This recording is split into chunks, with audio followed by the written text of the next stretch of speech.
Thanks to the support as a channel member, Chris Graves. No, I'm just making the point that, yeah, we've had a good first half of the season, but not giving me any money at all to spend in January, that could potentially have some impact on this second half of the season. I mean,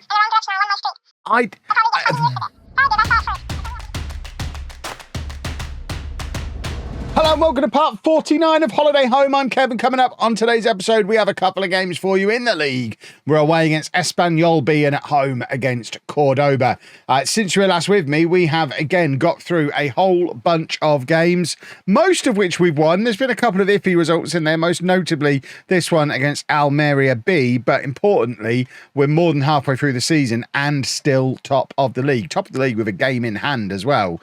Although we do play two of the other teams in the top half of the table today, so that could all change, especially as we are off the back of that defeat against Almeria, who are not as good as Cordoba, apparently. The other big news is finances are still an absolute mess. Mrs. Wearmouth hasn't sold us yet, but we also didn't have any budget of any kind to do any kind of January transfer. So although the January transfer window has been and gone, we once again have done absolutely nothing. The coffers are bare. She's actually invested another £250,000 in the club, and we are still so overdrawn.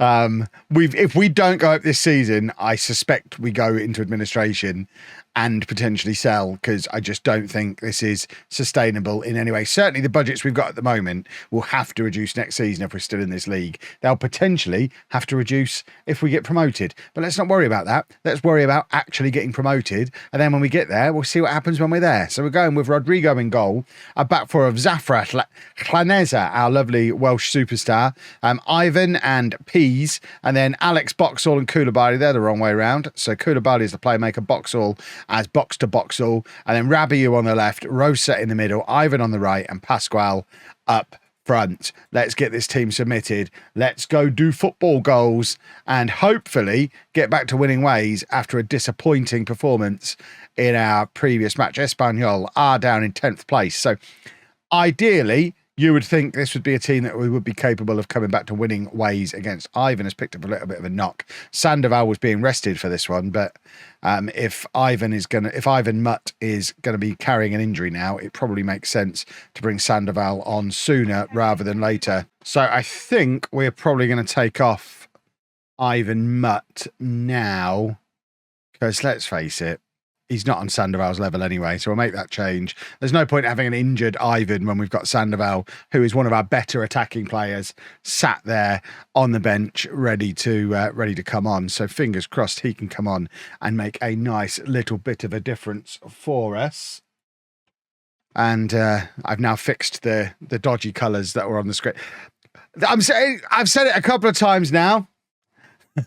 We're in early days, teething problems with the new computer, and yeah, I'll figure that setting out eventually. For some reason, when I have it on, for anyone who knows OBS, which I realise is a special kind of nerd, if I have it on display capture, which allows me to do stuff like capture the display, believe it or not, it ruins the colour on the game. And the thing I did directly before this was record my reaction video to FM23. I know we're a little bit out of sequence with where we are with these videos, but I needed the display capture for that, so I therefore ruined the colour for the first part of this video, because as a colourblind man, I don't notice when the colour is off, but thankfully my Twitch chat do, and they just took their time telling me about it on this occasion. Right, still 0-0. We could really do with grabbing ourselves a goal here and getting back into some good form. It's all right to have the odd defeat here and there, but if we start to pick up consecutive iffy performances, that starts to get problematic, and Peas has just stepped up with an absolute beauty. I can't even tell if he meant it or not.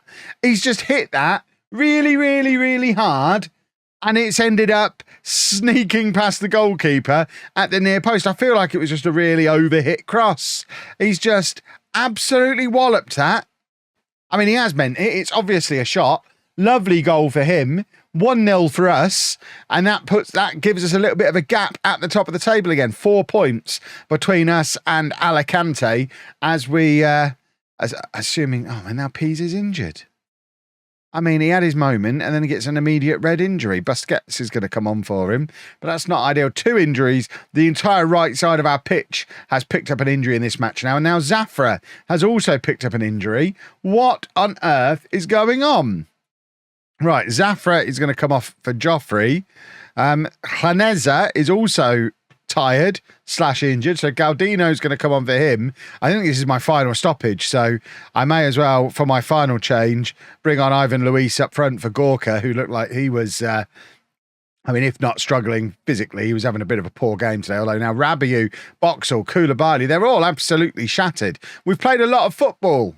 That's not even true. That's an excuse that managers... We played 3 games in January. There's no explanation for why everybody's as tired as they are. But luckily, we have managed to hold on, pick up the 1-0 win, and re-establish ourselves with a gap at the top of the table. So it all comes right in the end. Now we get a week to have a little bit of a rest, hopefully, before facing Cordoba, who are a team who have traditionally caused us problems. Peasy's never going to play for us again. He's only here on loan. He's kicked that ball so hard to score his only goal for us that his foot snapped in half and we've had to send him back to Argentina. But we enjoyed Peas while we had him.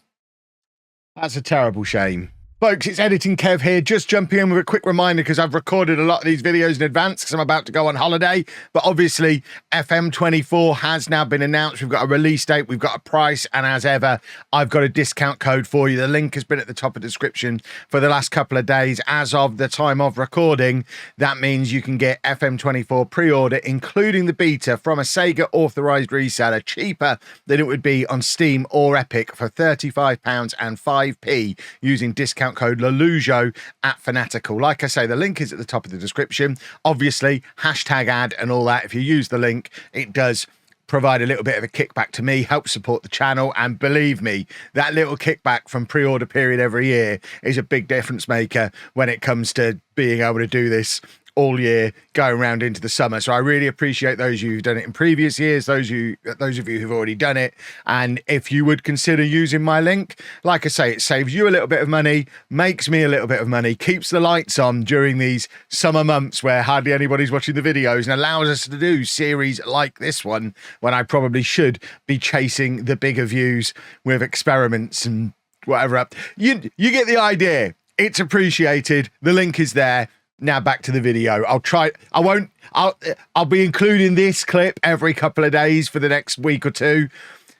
Learn how long it is. Skip through it once you're pre-ordered. I apologise, but needs must. Back to the video.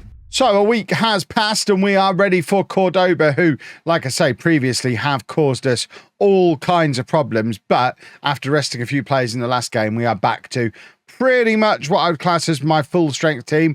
The right back situation is not ideal, but with Pease injured, Hurtado injured, and where's the other guy? Can't even find him. Busquets, not very good. This is probably the best we can do at the moment. So Rodrigo in goal, back four of Zafra, Joffrey, Galdino and Haneza. Alex Boxall and Rabiot in midfield. Martinez Perez comes back in on the left with Rosa and Sandoval behind Gorka Pascal, who we could do with getting a goal out of today because he was a little bit quiet in that last game. And Ivan Luis has been scoring almost as regularly as Gorka. I know when we first changed this 4-2-3-1 last year, more often than not, we played them both in it, but Rosa has been pretty good. And also, I'm a little bit wary of playing them both from the start, because if we play them both from the start and one of them gets a knock, we don't really have or even one of them doesn't play well, we don't really have an option to bring on. I quite like having one on the pitch and one on the bench. So if we get 20, 30 minutes before the end of the match and Gorka's not working out, we could bring Ivan Luis on and vice versa. That being said, of course, we could always throw them on together up front later in the match if need be as well. But it is Cordoba who are on the attack, and they've done a goal, and oh, goodness me. This team, they consistently cause us hassle. I don't want to see their silly little replay. They cause us so many problems. They're up to second in the league now. This is a proper little...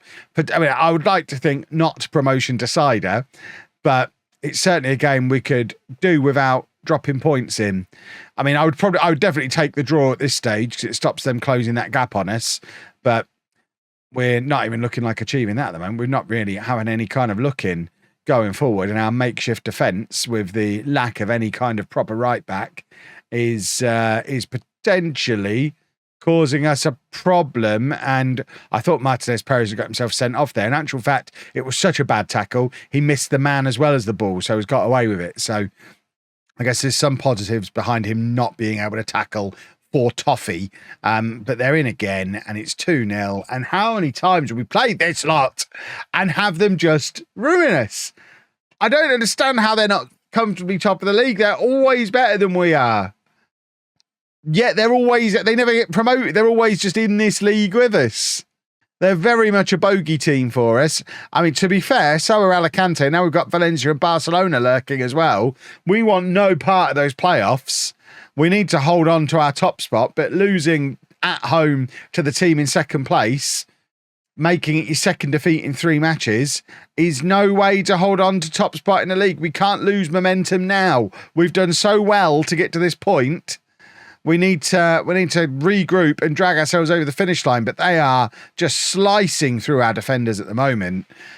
I don't really have a plan B. I'm looking at the bench. Defender-wise, the best ones that are fit and available are on the pitch.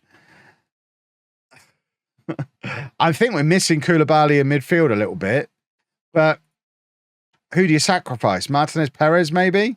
Rabiot and Boxall are both shattered, so I guess in this instance, they both come off, which makes it a little bit easier. Planeza didn't work at right back, so we'll try Busquets. And, I mean, I guess we bring Ivan Luis on to play up top with Pascal. We talked about it. We've done this a couple of times this season when things have been looking desperate, and it does create chances for us. The problem is it also leaves us a little bit exposed in the midfield. In fact, I mean, if they've got this 5-man midfield, us only having 2 players in there is likely to be troublesome. Right, Ivan Mutt. When he's the answer, I don't want to know what the question is. And that is 5 substitutions now. So that's your lot. We probably should have gone attacking when we went to the front 4. We're going to demand more. At least show some signs of life. This has been very, very poor. 1 shot on target in the entire match. We need to be better than that if we've got genuine aspirations of getting promoted. And like I said before, if we don't get promoted, I think it's financial ruin for the club. Gorka's picked up an injury towards the end of that match as well, which doesn't bode well at all. They're both injured at the same time. Super duper. Well then. Okay. We are going to get through some matches again. I'd like to think we'll remain in a title race. If we do, we'll come back when we play against a title rival. If we start to fall down the league, we'll probably go all the way through to the end of the season, just in the interest of picking up the pace with the series and trying to get to a conclusion before FM24 comes out. But if you've enjoyed that, please make sure you leave a nice big thumbs up on there for me. Subscribe to the channel for daily Football Manager videos. And thank you very much for watching.